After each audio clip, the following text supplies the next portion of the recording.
Yes.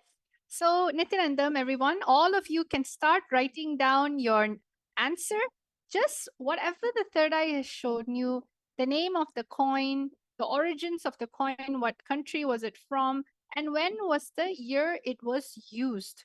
Um, Anything in your third eye, sometimes maybe it comes in the form of a scene, an image. You can also start describing that in any way, whatever it is, just be integrated to what the third eye is showing you, because all of this manifests from the space of oneness, where you yourself understand knowledge, you yourself are in everything, and everything just comes to you when you decide to connect to the source of oneness. So, everyone, we're going to give you a time to quickly write down your answer before telling it.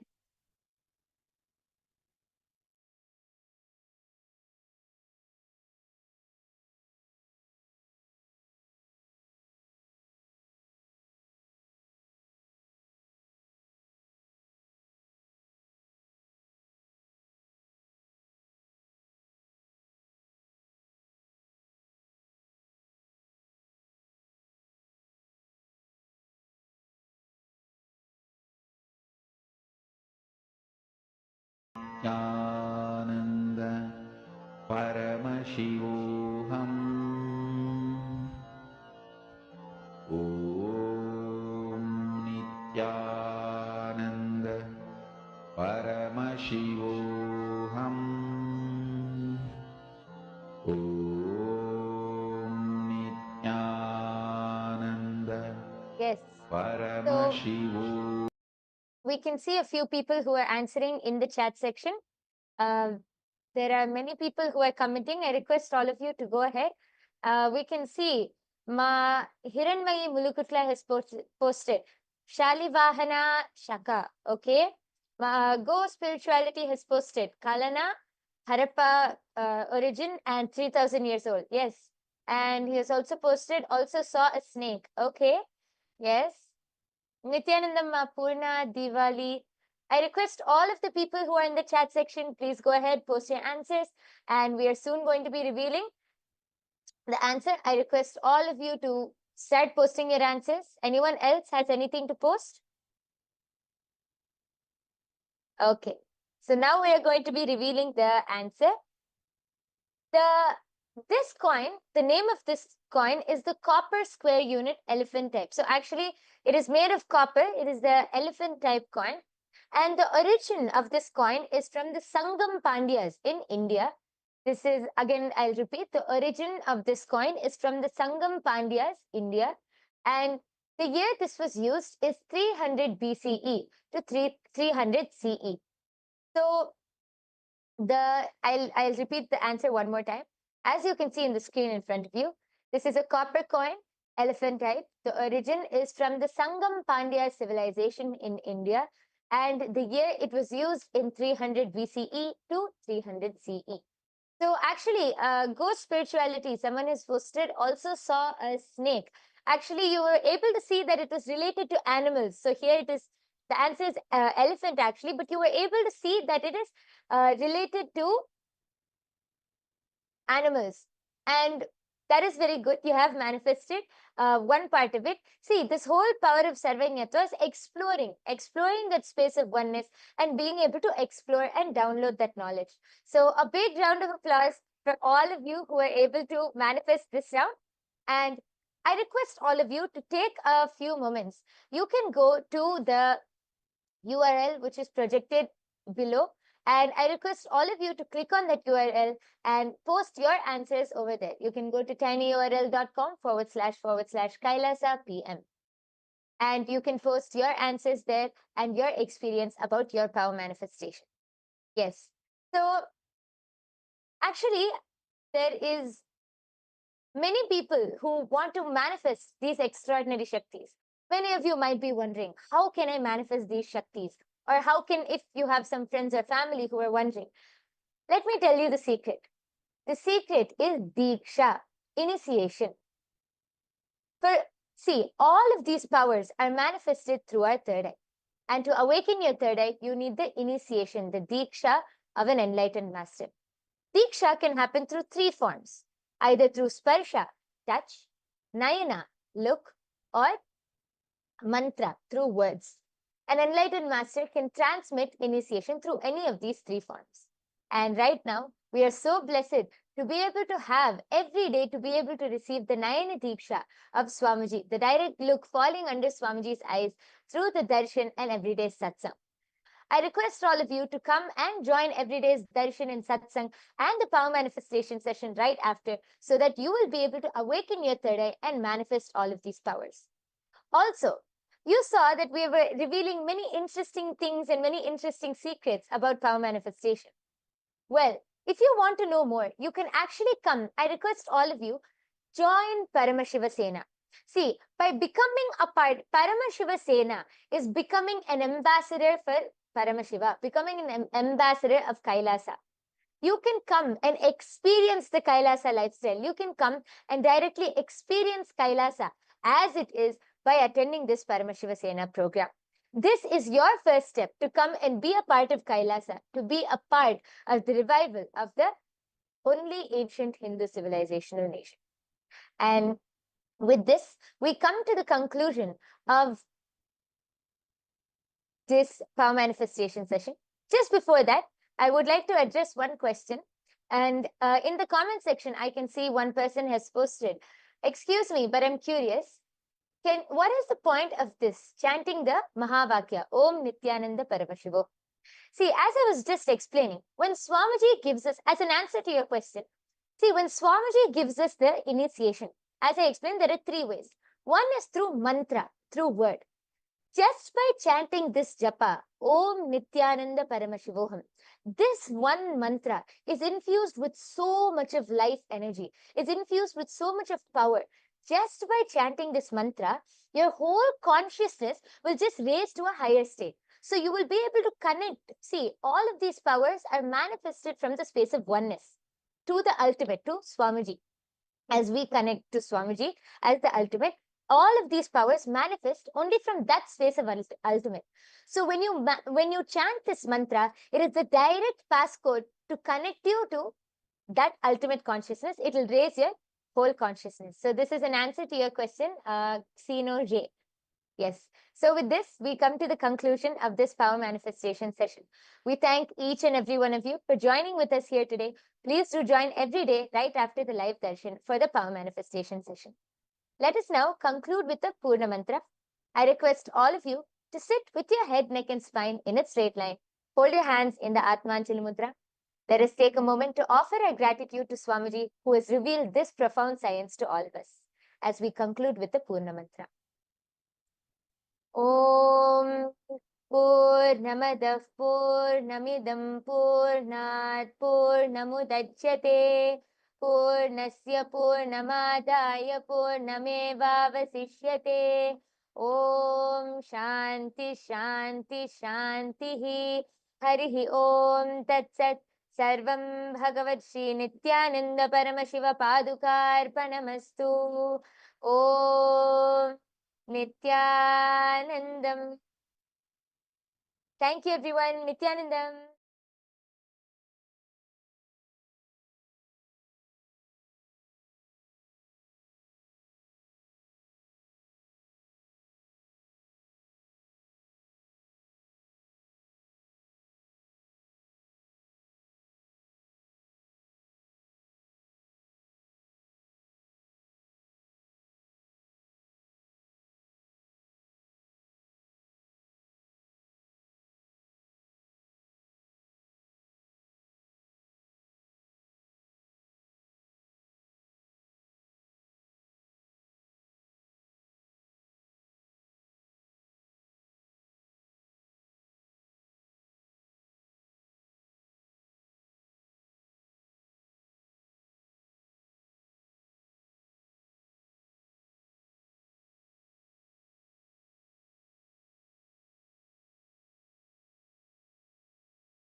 श्रीकैलासोन्नतद्वादशान्तश्यामलापीठारूढ श्रीमीनाक्षिसुन्दरेश्वरा भिन्नस्वरूप परशिवपुत्ररत्न Kumar गुरुमण्यतुल्यावतार श्रीपार्वतीस्तन्यपानलब्धदिव्यज्ञान विश्रुतसकलनिगमागमसारभूतद्राविडवेदप्रवक्त्रे श्रीमत्परमशिवकरुणासमधिगतमुक्तामयचतुरश्रयान् गीयमानछत्रचामर श्रीचिह्नकाहलादिसमस्तबिरदावल्यलङ्कृत ज्ञानविज्ञानचक्रवर्ती सर्वजनसङ्घसद्यो निर्वाणदीक्षाव्ययापवर्गवर्ष विश्राण Jimuta परमतकलभकेसरी शैवसिद्धान्तस्थापनाचार्य श्रीराजाधिराजपाण्ड्यमहाराज गुरु क्षपणशाक्यादिमहान्धकारनिवारणज्ञानभानु वीक्षणानर्हार्हध्वजोच्छेदनपूर्वक श्रीमद्वृषभध्वजस्थापक शैवसमयकर्त्रे सर्वज्ञपीठारूढ श्रीजगद्गुरु श्रीज्ञानसम्बन्धदेशिकस्वामि वागीशसुन्दरमाणिक्यवाचकस्वामिनाम् अवतारभूत श्रीज्ञानसम्बन्धस्वामि पुनरुद्धृत श्यामलापीठ सर्वज्ञपीठ त्रिनवत्युत्तरद्विशततम गुरुमहासन्निधान अरुणगिरियोगीश्वर परम्परागत